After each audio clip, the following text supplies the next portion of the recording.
Hi, everyone. Welcome to another episode of Conversations That Matter Most. My name is Claudette, and I'm here with my awesome, amazing, inspiring, funny co host, Sharona. Hi, Sharona. Hi, Claudette. Hi, everybody. I'm doing my chair dance to warm up because sometimes I got to get the my midlife body geared up. Well, that's perfectly fine because, as we get older, we need those movements to keep us moving so that we're well oiled and in motion. Juiced, juiced, ready to go, ready to Getting go. the So, welcome everyone. So, if this is the first time you're on our episode, welcome to our show. We're really excited to have you. And if you're a returning listener, yay! We're happy to have you with us. Woo, woo. We're we always love to see and hear about your comments. And so, just a little introduction about what we're going to talk today about is we're going to be talking about sharing our stories that we tell ourselves, and the importance of sharing it. And so we're going to go into the good and bad of sharing stories. What's okay to share, what's not okay to share, I see what we're we saying tell that. ourselves to, right? Right, right. And as you were saying that, the reason I'm laughing is because I suddenly thought of Clint Eastwood in the movie The Good, the Bad, and the Ugly. So we're going to tell the good stories, the bad stories, and the ugly stories. So, The TMI stories, right? right. My stories. So, just a little introduction about ourselves.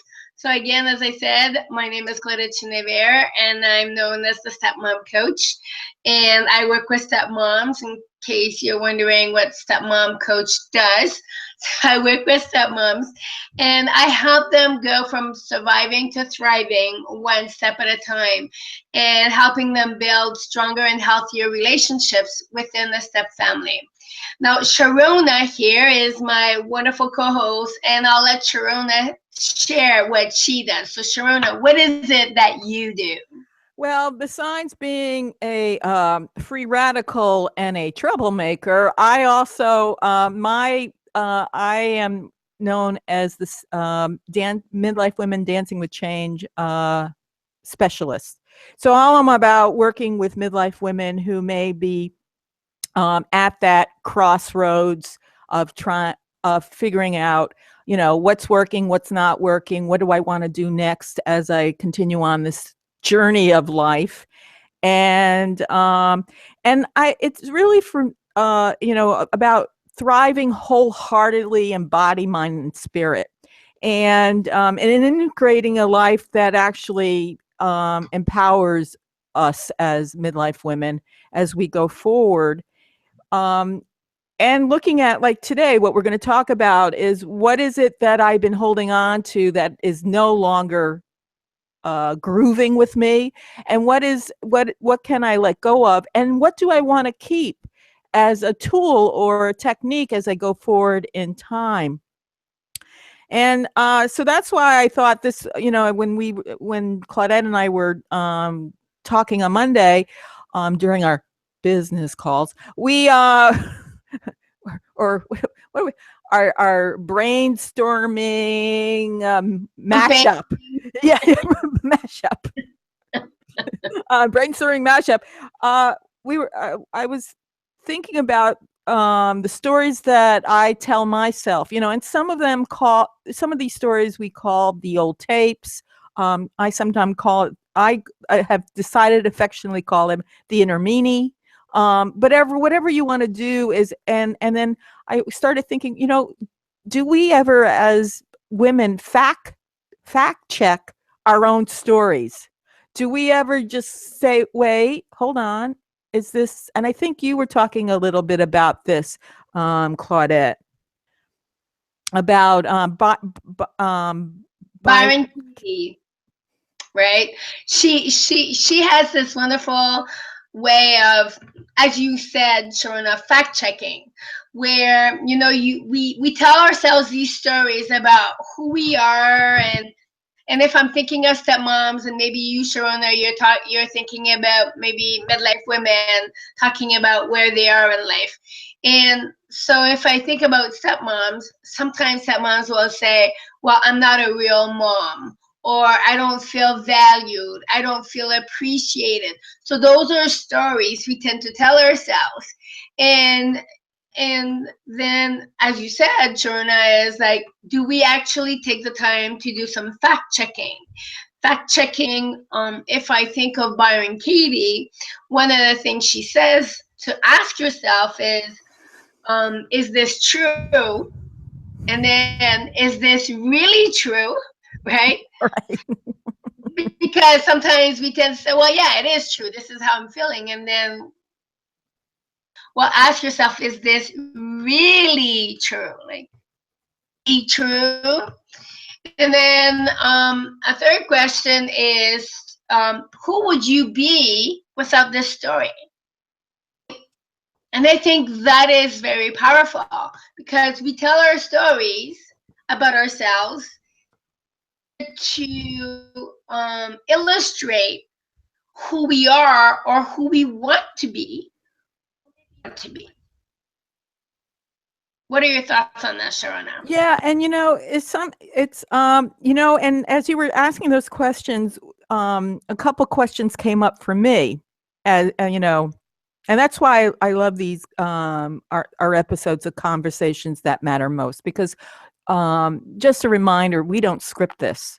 We we're ju- we're just having a conversation. So as you were talking, Claudette, one of the things that I realized, that is this true? Is this really true? And then of course, in my curiosity mind, and seeking mind, the question came up: is it true based on what?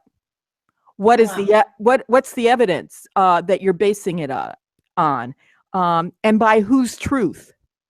Because a lot of stuff that we tell ourselves, or over and over again, is stuff that we experience, or some drama or trauma or event or something or incident, and there's an emotional component to everything. There's an emotional component to it, and we have learned over time, especially as women, emotions are not okay, because it's viewed um, as weak. Psychotic, Yeah, yeah, right? right. Oh, hysterical, oh, over dramatic, whatever that crap is.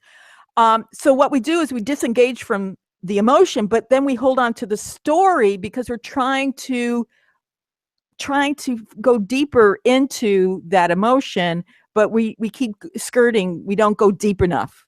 We don't allow ourselves to say, I feel hurt, or I feel sad, or I'm angry, I'm going to punch. It's all that. So that's part of it. And then the question that always, somehow it always hits me in the like the who would you be without this story? And what came up for me was, on one side, on one part of the spectrum is, yeah, who would I be? Who would I be without this story? And then the other side is the, wait, who would I be? And it's a different kind of, wait a minute, then it goes into, who am I really?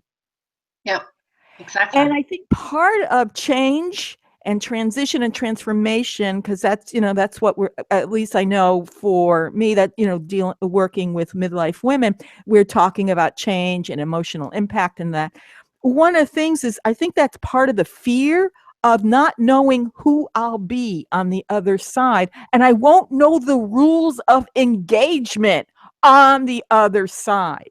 And I'm pondering this, as a stepmom yourself, and as working with as a stepmom coach.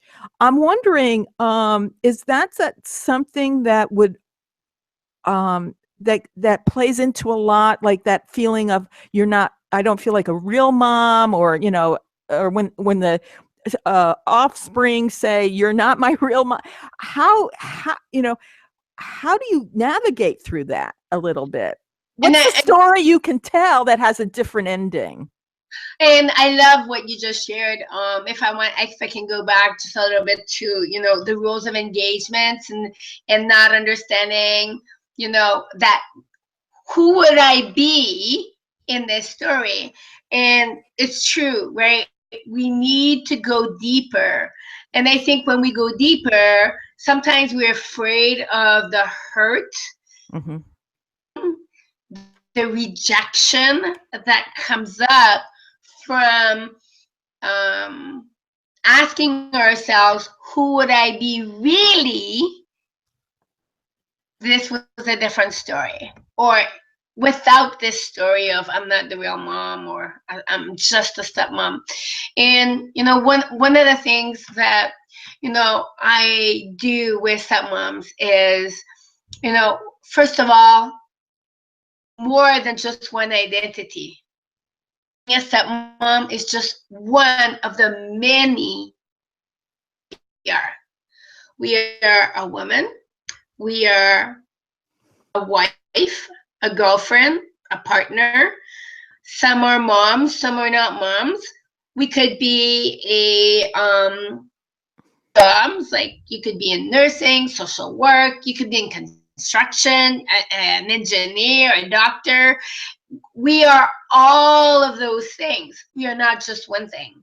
So if a part of you is not satisfied or fulfilled, as an example, me as a stepmom, because I keep hearing, you're not my mom, you're just a stepmom, I'm not a real mom.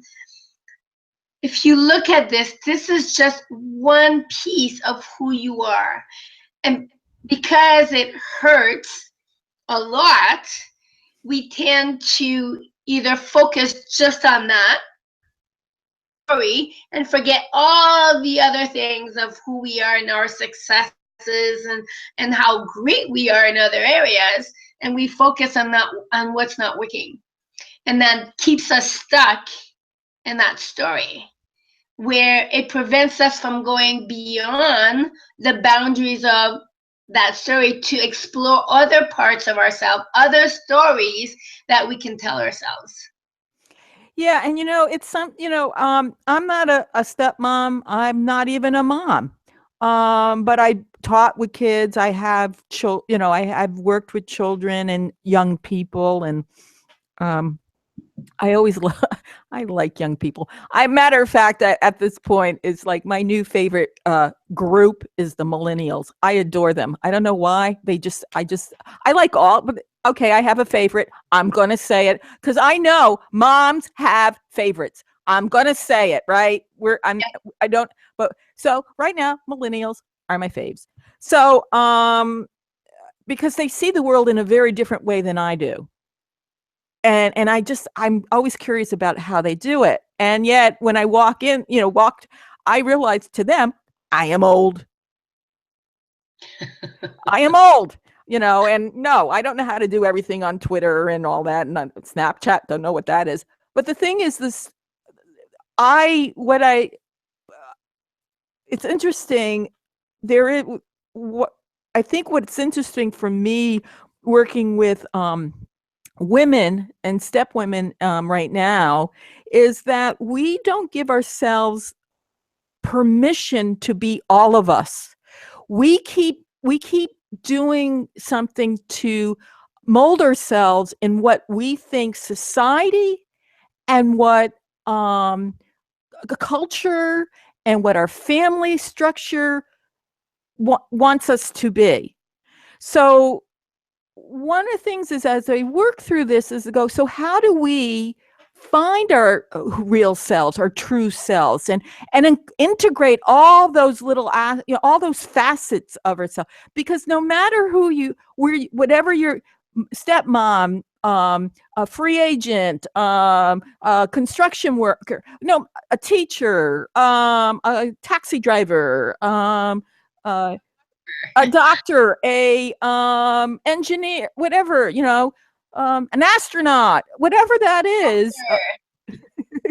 But whatever that is, there is the real you underneath that.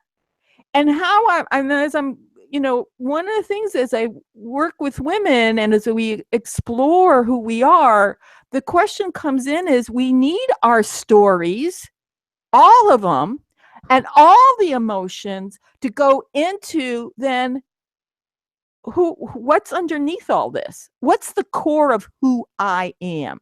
And what do I bring to the table? And I know, I've been going through a lot of this, and I'm not going to say it right because in my head I have a visual of it, but it doesn't come out. Existential, is that how you say it? Existential. Existential, yeah. I think that's anyway.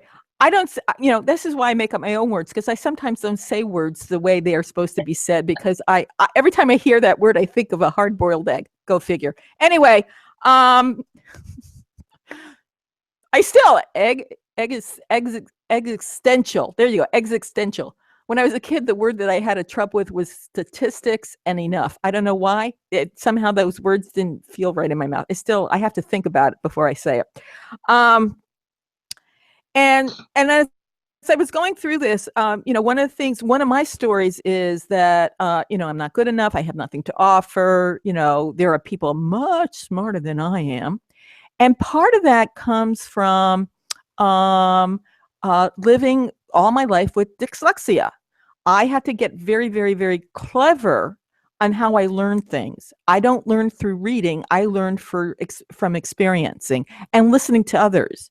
And then extrapolating and synthesizing and, so I go out into the realms of whatever realms there are, and I come up with and then things just ponder and I put things down, and there you have it. It's taken me a long time not to be ashamed of my dyslexia. It has taken me a long time to not feel guilty that I have dyslexia. But that button of feeling stupid is something that's triggered very, very easily. And what I have to learn is I have to give that voice and that emotion, that moment, saying, right now I'm feeling stupid. And so now what? What do you want to do? How do we correct this? I've fallen, I've crashed and burned. I feel so stupid. I'm embarrassed. I feel vulnerable. And that's the thing, is that as we tell our stories, that's what we're looking for. What is the trigger? What emotions are coming up and what's causing the vulnerability? So that way you can say, okay, I'm feeling vulnerable. I can speak into that vulnerability. And, and I think part of that is I think you said something about hurt. Everything hurt. Life hurts. Yeah. There is pain in life. And so anyway, that's something. So another thing. So what is it and what are you afraid of if you really go deep? Is it the fear that you might not like what you see? Because unless you've done some horrible, horrible, horrible, horrible thing to another human being, really, what have we really done that is so repulsive? Right. The other day I'm driving in my car. Because that's the word that comes to me. When you cannot look at yourself or you can't stand listening to your story. And I just want to add that, it's through sharing our stories that we find ourselves. And you share your stories with other people, confident, friends.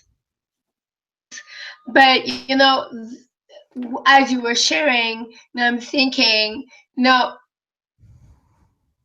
like ourselves, and then we impose our feeling of not liking ourselves to stories, and then that becomes our reality. Even though, and that's why it's important to do the fact checking, to check ourselves: is this really true? Really true? Ask yourself. If you need a mirror, and and it's hard sometimes to ask ourselves if this is really true. One of the things that I worked as a hairdresser for 18 years. And I had not realized that as I was working, and as a hairdresser, you look in the mirror.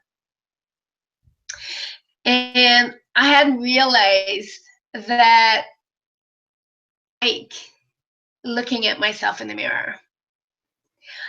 I would avoid seeing myself in the mirror because like who I saw in terms of what I looked. I always felt I wasn't pretty enough, or if I was pretty, it would be, it would be, it wasn't a good thing. It took me years, and with the help of my husband, to be okay with looking pretty and to even say I look pretty. So just the mirror, looking in the mirror and looking at your eyes in the mirror may help you to go deeper in your own story and allow yourself to be vulnerable and being hurt. So when I'm thinking of people say, just a stepmom, or I'm not a real mom, and ask yourself to be a mom. Like, what is your definition? Not everybody else's, but your definition of being a mom or being a stepmom, or just being a woman for that matter. Like for me, it was owning and being okay with being a woman. Being a woman didn't mean I was less than anybody else, which was something that and I'm still working at, feeling that I have a right to be here. So those are stories that we sometimes tell ourselves, or I tell myself, and I'm assuming I'm not the only one. So taking the time to fact check your story and ask yourself, is this really true? And then maybe have a good person like Sharona will listen to my stories, and I listen to Sharona's stories. And sometimes we'll say to each other, now listen, is this are you kidding me? Is this really true? Really? Really. Really? And then, of course, sometimes I get a little snarky. So it was like, okay, yeah, yeah, really? You're gonna, okay, fine. I remember one time I was working with this woman, and she was going through her inner meanie was actually speaking. And I said to her, wait, this session is for you, not your inner meanie. We'll take care of the inner meanie. We'll have its time. I'll give it some time at the end, but I want to hear from you.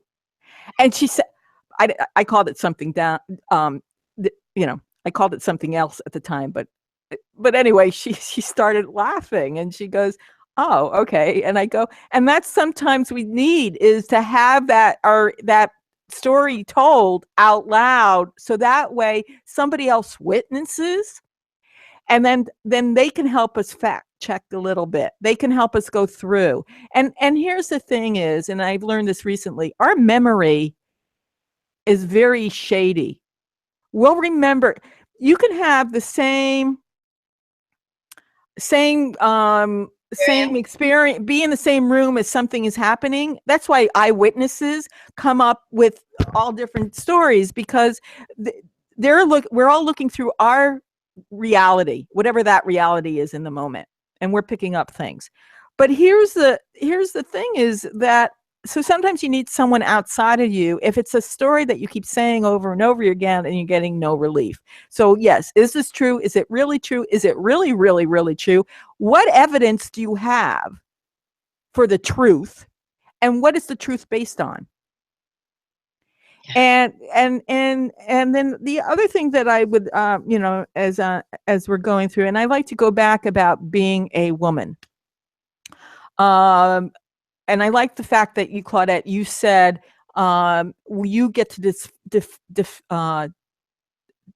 uh, I was going to say defend, no, define what, but you do. You get to define what it means to be a woman, a mom, a uh, whatever. And in some Native American nations, there I can't remember what, and I think we talked about that. They had 7 different kinds or 8 different kinds of moms. Um, and I kept thinking, yeah, where do we get this one idea? What up? You're not my real mom. And what does a real mom mean? That's the question I always had. What do you mean by? Yes, I agree. I am not your birth mom. Got it. I am, yes, but I am a right. Yeah, I didn't give you birth, but I am the adult woman, and I am now the mom. And I'm not taking your mom's place. Your mom will always be your mom, but I am the adult woman. And I think part of it is, again, teaching even the young ones how to treat us very early on, you know? And I think and as you were saying that, you're just a mom. It's like when when people say, oh, you throw like a girl or you fight like a girl. And so my new thing is, yeah, I am a girl. And yeah, that's how I fight. I'm trying to reframe it from that, because I know it's like when someone says, oh, you're so stupid, it just triggers something. And it's right away I have to get defensive, or you're too loud, or you're too overly, you use your hands way too much. And what are we focusing on? And so the reason those things are triggered in us, whatever they are, and we know, and as women, we know what they are, is because we haven't handled it and make it okay for us to be that. Mm-hmm. Yeah. And I just want to share that, part of, when we share our stories, it helps others to feel less alone, right? And it helps others to just do the fact checking. So because we say so many things, like you're throwing like a girl, like you said, you're throwing like a girl and stuff like this, it's like, oh, you're not my mom. Or we need to hear other people's stories so that we can see what fits with them. Okay. And as I'm going to dovetail on that, Claudette, I think we need our storytelling is something innately human, as far as I know. I think whales have songs and they tell their stories through songs. But as a human being, we're actually hardwired to learn through storytelling. We have been doing storytelling since the beginning of humankind, whatever you believe that is. Um, and so when I hear somebody else's story and I hear they're going through from the beginning, the messy middle to the end, I find that it also helps me connect with them on a deeper level.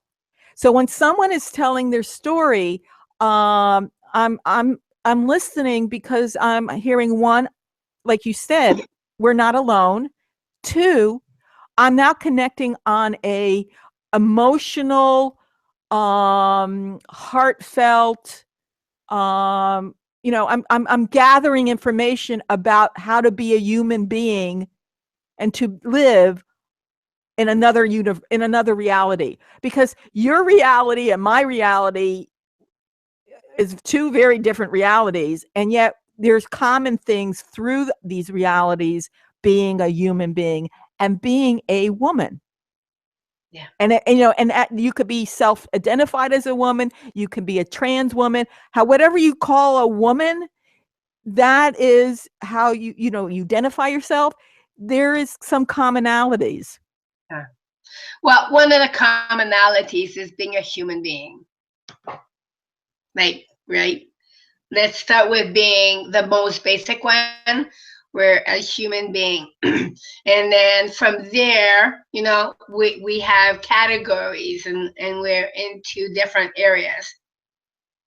Similar affinities, similar tastes, similar likes and dislikes brings us together. But I love what you shared, that in story, how we learn about ourselves, we learn about what our likes and dislikes to a deeper level. Yeah. And I think one of the things is that we need to give ourselves permission to be human. And to be human, we get to make mistakes. And to be human, we get to ask questions. And to be human, we get to stand up and put out boundaries. And to be human, we get to keep learning and keep going through the process of life, no matter where you are on the spectrum. So one of the things, but as we wrap up, you might want to ask yourself, what are some stories that I keep telling myself that is not supporting me in my thrivalhood? Or, and what are the stories that actually inform me about my gifts, my talents, my skills, my concerns, my fears, my hurts? And then and then maybe setting up time to uh share your stories with trusted others Yeah. in some way. And anything else you want to add before we close, Claudette? Well, just to add that, ask yourself if this story is supporting you or not.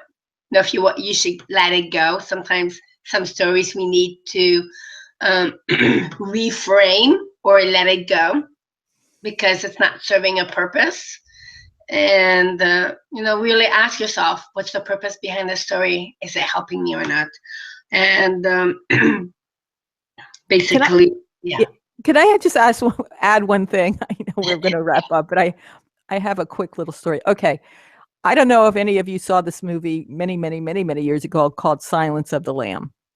It was a very scary movie. I saw it. It freaked me out. It freaked me out. But there's that line that has been said over and over, something about he was eating something with fava beans and a nice Chianti. Okay, I don't know what any of those is. And from that moment, I always hated. I never saw a fava bean. I didn't know what a fava bean was. I didn't know. But because it was associated with the that movie, right? Every time you hear the word fava bean, I would go, ah! Okay. I decided to get curious about fava beans, and I went in and I bought some dried fava beans, and I cooked them up. I have to say, they have a very interesting taste. It still creeps me out a little bit that I admitted that I ate a fava bean, but I said no. But the story I was telling myself about fava beans was uh, was the thing that was stopping for me. So that's, I guess, a little example of how stories might be keeping us from experiencing something else because we keep saying, "Ooh," when we hear it, or we go, "No, I can't do that." Or so anyway, those are the things you want to look at, is what's stopping you from continuing to thrive in your life based on what stories that you have dragged with you through time that are no longer, is again, supporting you in this moment. And so if there's this anything else, I know I jumped in with that story No, because fava no. beans. So yeah, so if I love this conversation because, and I'm sure we could go on and on with a lot more examples of the benefits in sharing our stories, and maybe sometimes reframing or letting go some of our stories and doing some fact checking about our stories. And that when we do share our stories, it can really inspire others. and inspire yourself as well. I mean, when you inspire others, you inspire yourself. So it's a two-way, reciprocal, feeling when you share and inspire other people. So just want to say that if you're a midlife woman and you are telling yourself stories, Sharona, how can people get a hold of you so that they can have someone help them fact check their stories about being a midlife woman? Right. And you know what? Thanks, Claudette. And even the label midlife woman has its own kind of story. I mean, we have all kinds of stories already going on before we get there, when we're pre midlife, and then of course all the stories what's going to happen in midlife. So we got stories. So to find out what story or where you're feeling that you feel like your stories are now keeping you stuck, or you just want to, have someone fact check or, find the evidence or counter evidence or whatever, you can reach me at Sharona at midlifewomendancingwithchange.com. You can reach me at www.Sharona at midlifewomendancingwithchange.com. Hashtag midlife women dancing with change, hashtag emotional impact, and hashtag thriving in the midst of change. And if you go to my website or any of my social media, Twitter, Facebook, Google Plus, you'll under Midlife Women Dancing with Change, you'll find a free mini 6-part mini e-seminar about thriving in the midst of change. And you know what? This is actually a great opportunity to get that extra support, so that way you don't have to do this alone, and that way we can figure out a strategy and some techniques to help you go forward in time, so that way you're thriving wholeheartedly in body, mind, and spirit. And Claudette, what if I'm a stepmom and I'm just having one of those days where I keep hearing, "Oh, you're just a stepmom," and the story is not shutting up, even though I'm watching my favorite YouTube channel. How can I reach you, Claudette? Well, thank you, Sharona. So I'm sure that as a stepmom, you tell yourself quite a few stories and you hear quite a few stories. And I would love to have a conversation with you about fact checking your story or reframing your story. And, just sharing with you and exploring if this story is really, really true, like really, really true.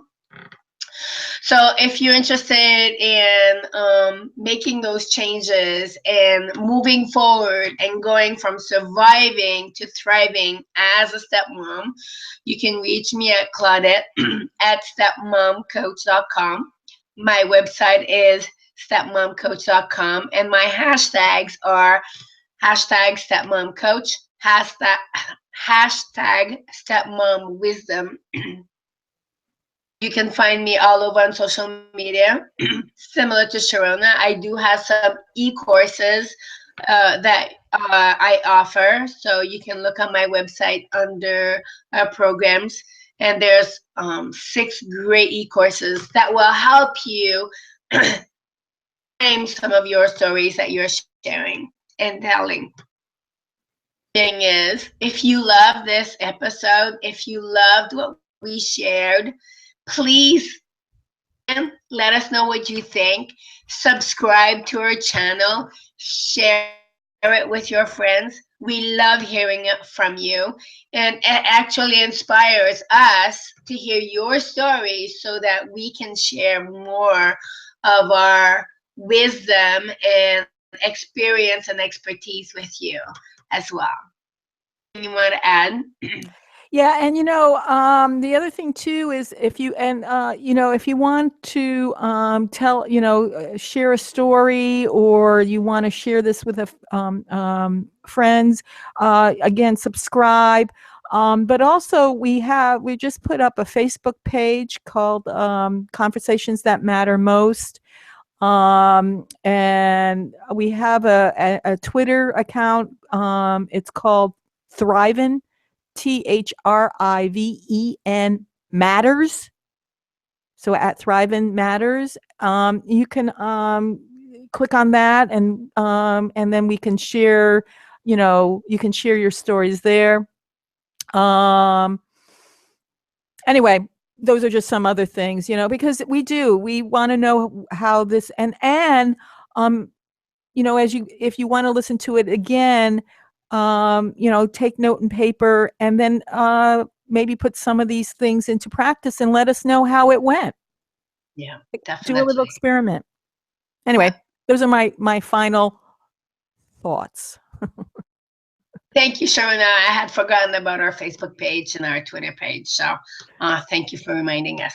So thank you, everyone. You have just spent another amazing time with us on Conversations That Matter Most. My name is Claudette Chenevert, one of your co-hosts, and my wonderful co-host, Sharona. Thanks. Yay! Yay! Thanks, Claudette. Thank you, everybody. Have a groovy rest of the day. Woo! Thank you. Bye. Take care.